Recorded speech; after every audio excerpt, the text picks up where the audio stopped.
Hello, Danky Kang Gang. It's Comrade Danky here with another exciting episode of our look into liberalism, our look into the shallow philosophy of liberalism and how it panders to capitalist imperialism.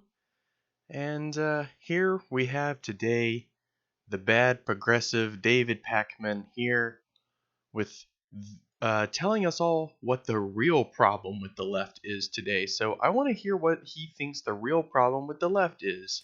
Hey, David, what would be your biggest criticism of the left in America? This is a great question, and I addressed this a little bit on the Joe Rogan program. I addressed this a little bit on the Monday show this week in talking about these groups that have cropped up, like, for example, progressives against.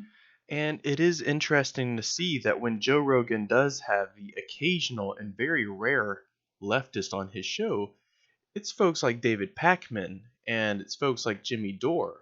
Now Kyle Kalinske, I don't really I've watched his channel for a long time, but I will have to look more into him. I'm not so sure that he is of the same ilk as Jimmy Dore or David Pakman. I think Kyle Kalinske is an honest actor, folks. He may be just a progressive, just a social democrat, just a social democrat, but I think he's at least some kind of consistency when it comes to being a social democrat. I'm not sure on that. I'll have to get back with you. David Pakman and Sam Cedar.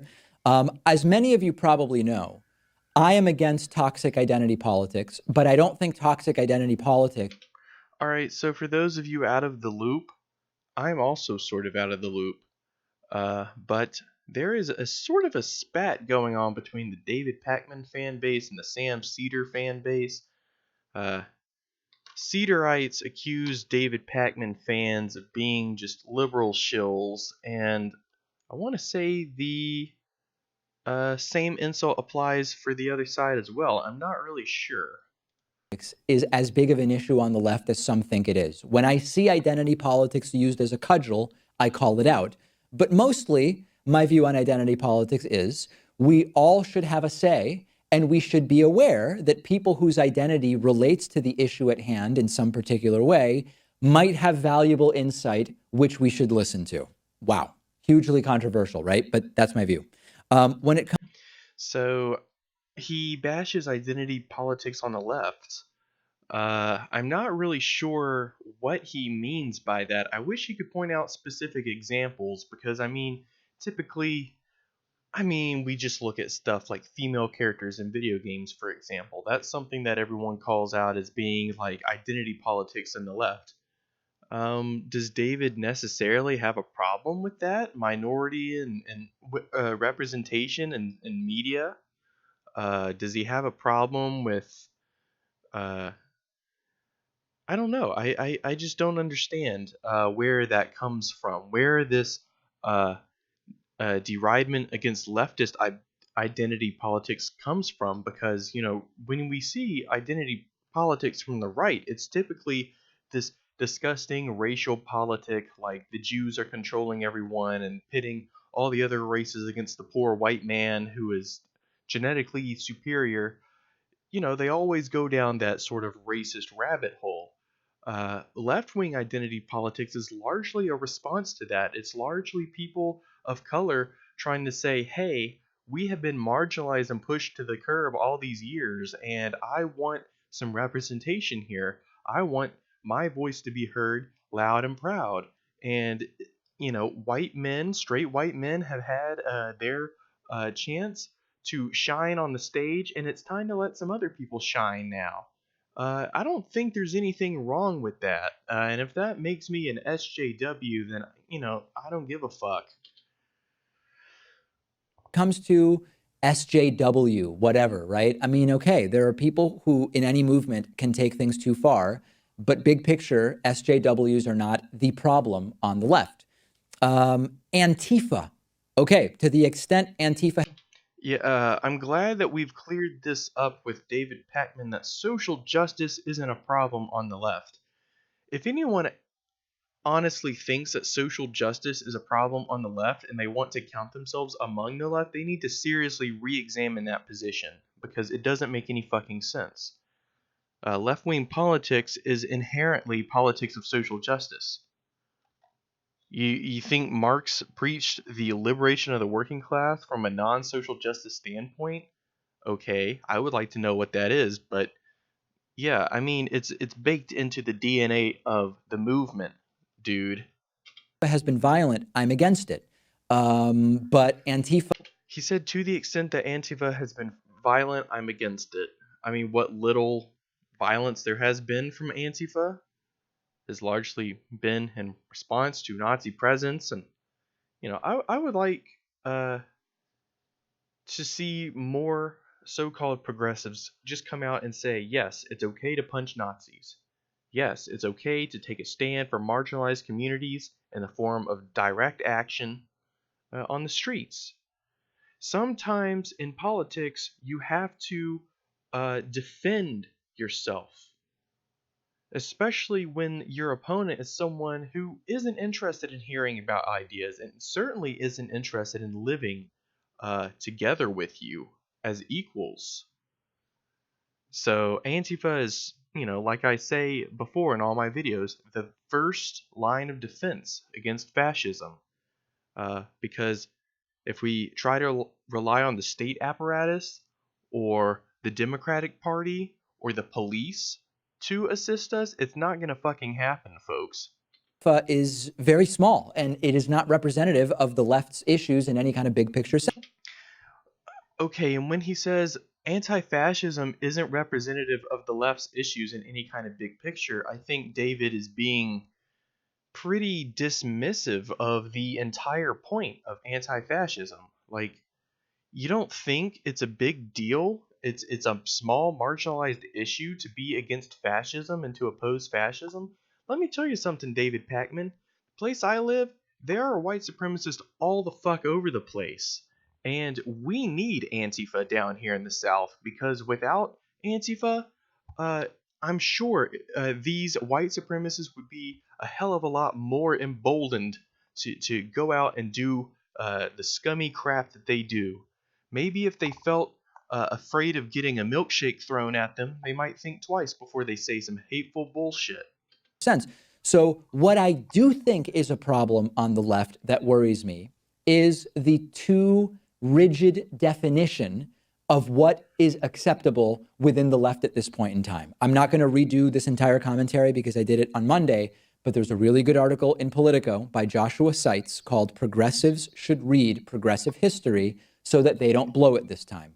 All right, I think let's see if he links that article.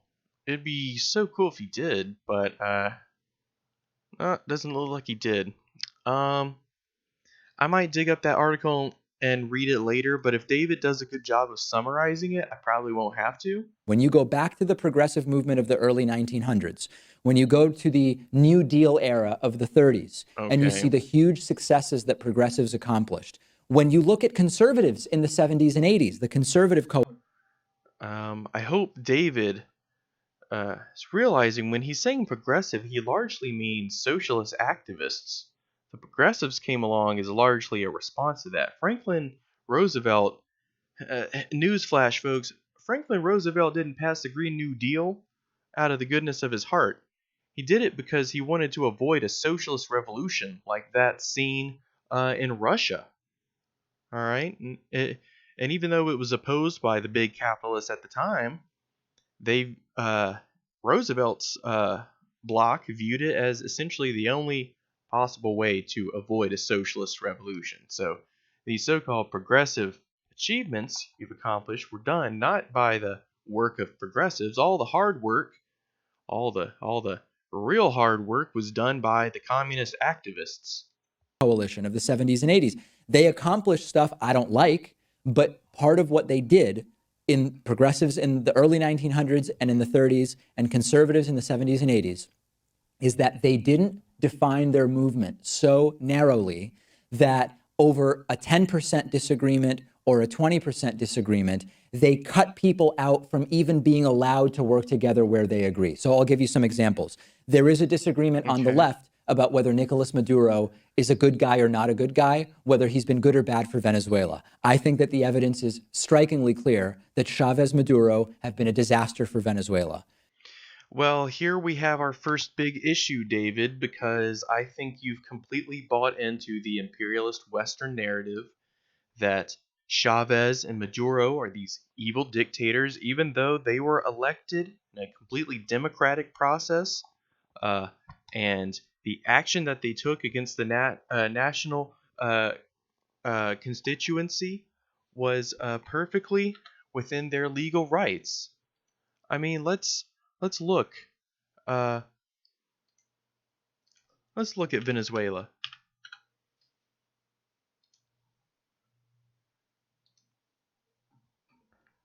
Got to pull this shit up, folks, because I want to get to the bottom of this right now.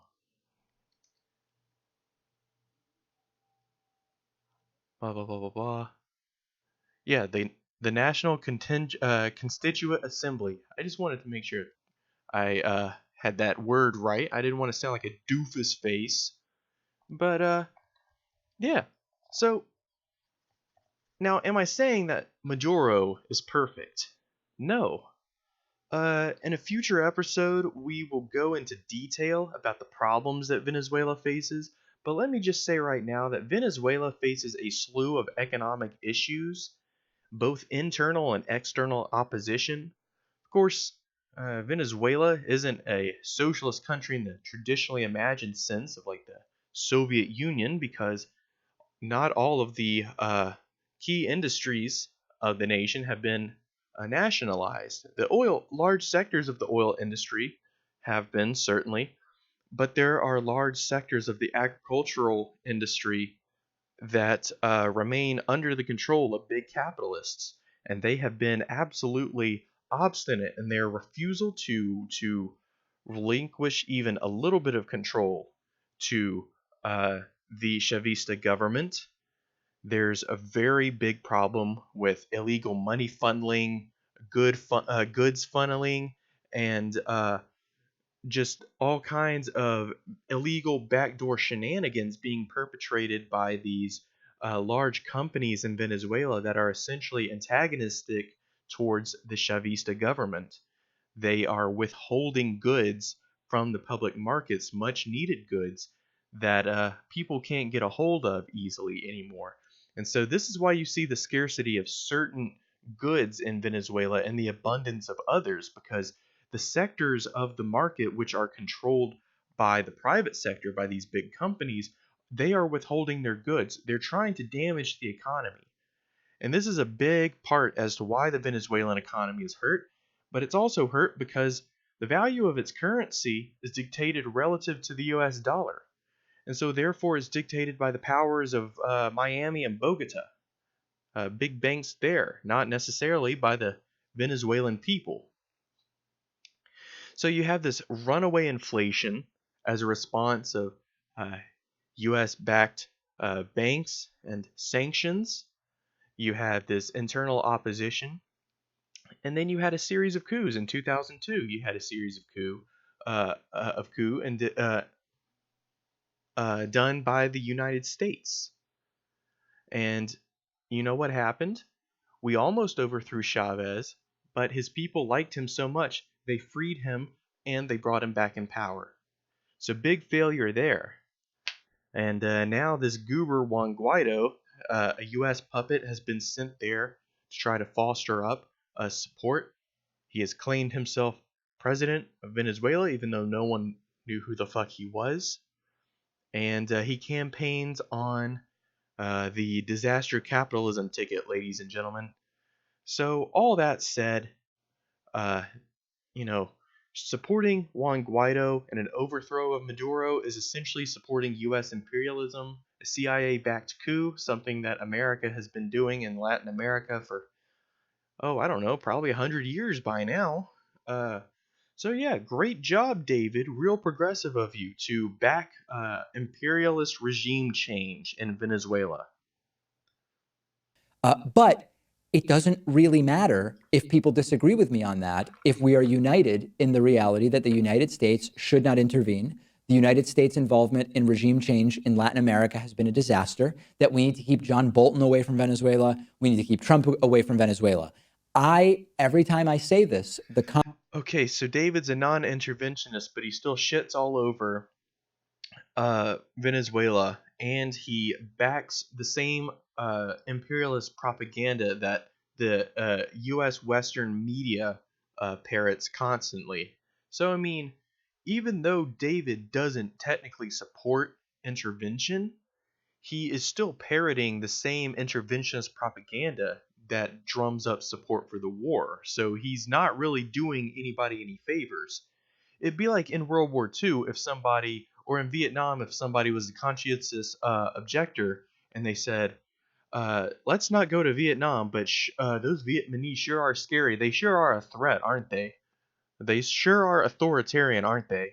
comments, 99% are about how dare I am a shill for the centrist CIA right, or I don't even know what, everything because of being Jewish. That's why I have, it's crazy. We all agree the US shouldn't intervene in Venezuela. So let's focus on that, right? Another example can be, I mean, I don't know, there are so many. Okay, David, but we can't really focus on that when you parrot the exact same talking points that I see on fucking John Oliver and on Fox News. It's just you you can't parrot the same talking point as the imperialist scum and then say, "Oh, why is everyone jumping on my ass for saying the exact same things Tucker Carlson says?"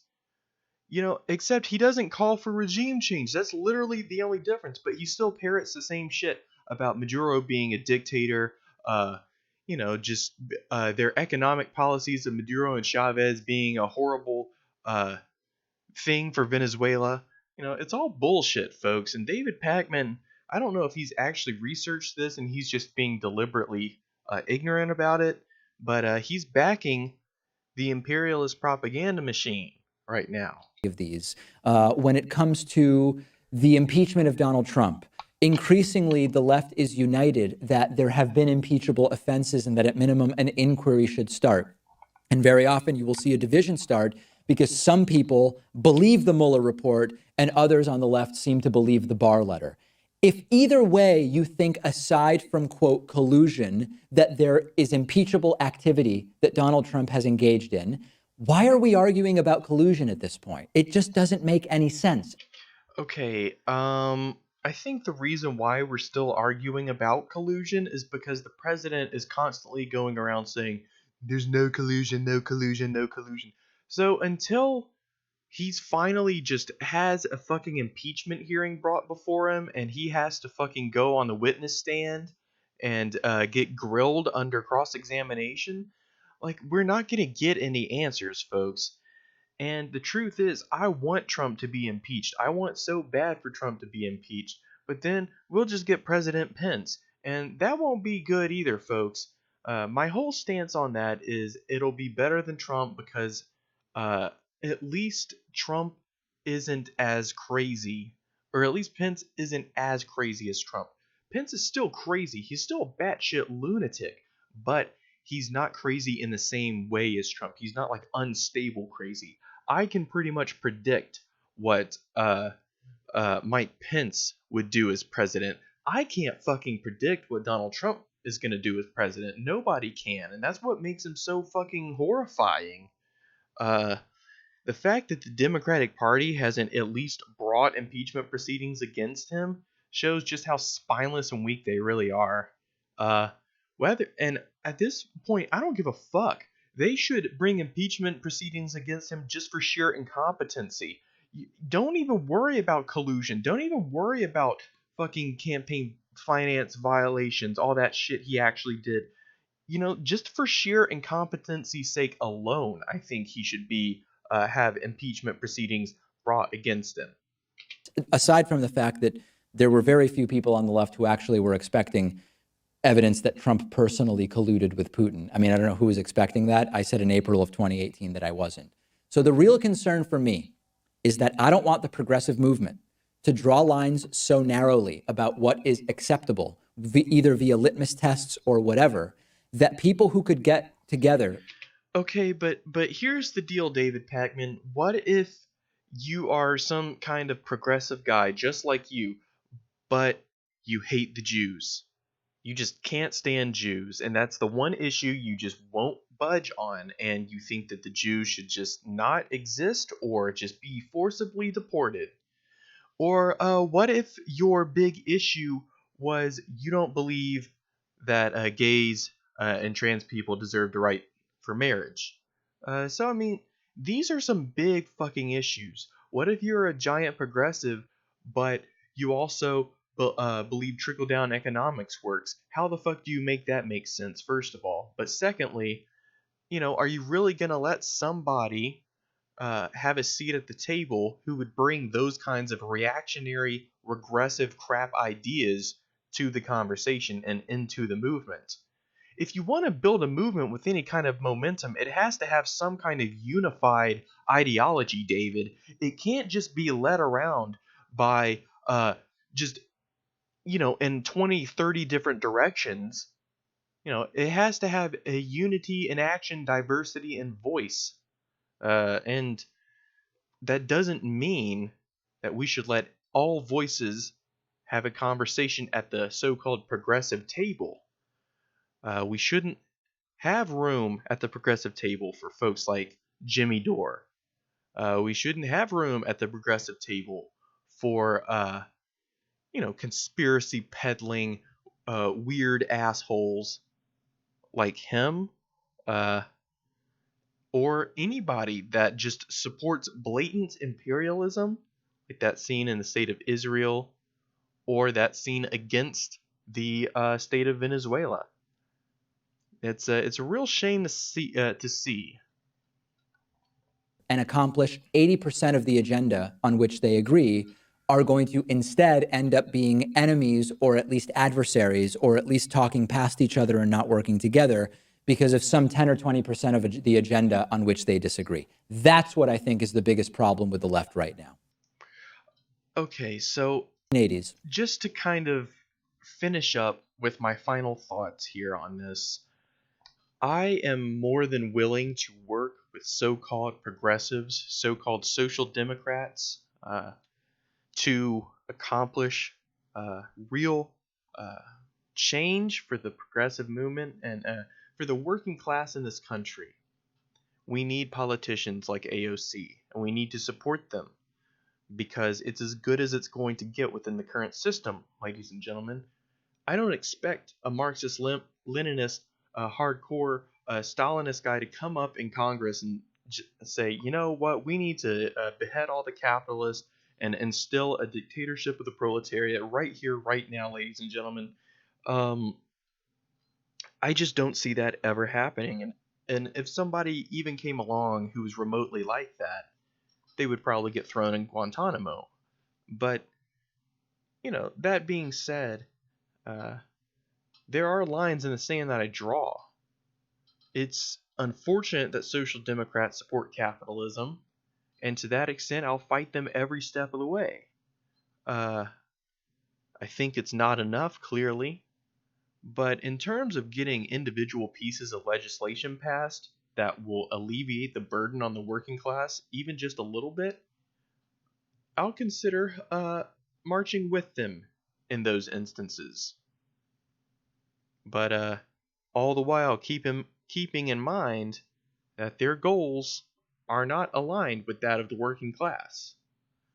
So, all that's to say, I'm willing to work with leftists of all stripes, but I am not willing to listen to imperialist scumbags. And if that means, not having the voices of good folk like Jimmy Dore who peddle in conspiracies or David Pakman who peddle in imperialism at the table, and then, so be it. His subscriber base is a hell of a lot bigger than mine, folks, and I never expect my base to reach his, but who knows? With time, it just might. I'm seeing people finally starting to get some backlash at old David Pakman, and I don't wish ill on the guy, but I just wish that somebody could come along and call him out on his BS and the voice could get heard. and he would hear it and understand. Cause you're disappointing me, dog. You're disappointing me.